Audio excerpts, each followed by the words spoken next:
আজ পর্যন্ত 2 মাস হলে অপেক্ষা করতেছি। আমরা আলু চাষি শেষ হয়ে গেলাম, ব্যবসায়ী শেষ হয়ে গেলাম, আলুর দাম 15 টাকা। একজন কৃষকের আলু উৎপাদন করতে 19 টাকা আর খরচাদি দিয়ে 29 টাকা খরচ পড়ে কোল্ড স্টোর পর্যন্ত। অথচ আলু বিক্রি করতেছে আজকে আমরা 14 টাকা, 14.5 টাকা, 15 টাকা। আমাদের দাবি 5 টাকা 20 পয়সা, যেটা জেলা কমিটি সুপারিশ প্রদান করেছে সেই সুপারিশ অনুযায়ী 5 টাকা 20 পয়সা ভাড়া নির্ধারণ করা হোক। যদি না হয় তাহলে আগামী দিনে আমরা কঠোর আন্দোলন করতে বাধ্য হব এবং 5 টাকা 20 পয়সা হারে ভাড়া দিয়ে কোল্ড স্টোর থেকে আলু বাইর করবো ইনশাআল্লাহ। বছর যাবত কোল্ড স্টোরে আলুর বাজার দাম যায় 13 টাকা 14 টাকা, তার মধ্যে থেকে কোল্ড স্টোর ভাড়ায় যায় মোটামুটি 6 টাকা 75 পাই, লেবার টেবার দিয়ে মোটামুটি 7.5 টাকা পার।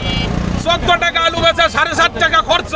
তো আমাদের উৎপাদন আছে, সালা আছে, বস্তা আছে, লিভার আছে, গাড়ি ভাড়া আছে।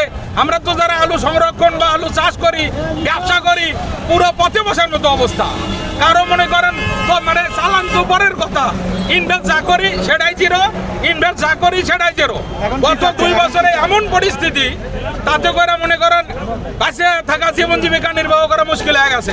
বর্তমান সরকার যদি আলুর দিকে একটু মুখ তুলে তাকায়, কোল্ড স্টোরেজ মালিকরা যদি ভাড়াটা কমায়, তাহলে যাই হোক বেঁচে থাকার মতো একটা রসদ বাঁচে এখনো আমাদের।